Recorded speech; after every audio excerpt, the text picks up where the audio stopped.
میرے محترم بھائیوں، سرسوں کا تیل واللہ اتنی اچھی چیز ہے، اتنی اچھی چیز ہے، یقین جانو یہ جو لوگ اکثر یہ جتنے بیٹھے ہیں نا 100 میں سے 70% لوگوں کو قبض رہتی ہے، پیٹ خراب رہتا ہے، گیس رہتی ہے، تیزابیت رہتی ہے، کسی کو بواسیر ہو جاتی ہے، کسی کو فسچولا ہو جاتا ہے جس کو پگندر کہتے ہیں۔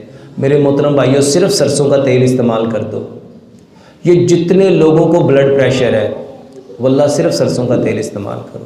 سرسوں کے تیل کا جو کھانا ہے نا اس سے ہونٹ نہیں پھٹیں گے۔ اور آپ دیکھو اللہ تعالیٰ نا سردیاں جب آتی ہیں تو اللہ سبزیاں بھی ایسی پیدا کرتا ہے جس میں دیسی گھی زیادہ ڈلتا ہے۔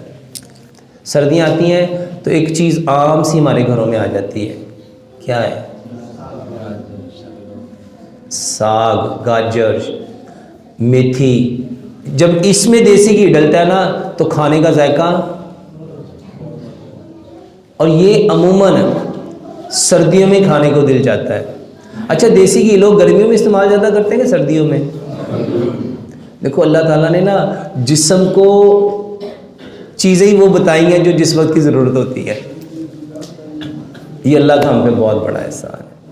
تو میرے محترم بھائیوں، سرسوں کے تیل میں کھانا پکایا کرو، اور میں اگر کوئی چیز یہ نہیں ملتی اور بہت خراب ہے تو مکھن لو، مکھن، یہ مکھن لگاؤ، یا دیسی گھی لگاؤ یا مکھن لگاؤ، بہترین علاج ہے مکھن لگانا۔ اور اس کے ساتھ اگر مکھن نہیں ہے تو دیسی گھی، کیونکہ مکھن میں چکنائی زیادہ ہوتی ہے اور جو گھی ہے اس میں بھی ہوتی ہے، لیکن مکھن زیادہ بہتر ہے۔ اگر مکھن نہیں ملتا پھر دیسی گھی لگا دیں۔ جی بھائی۔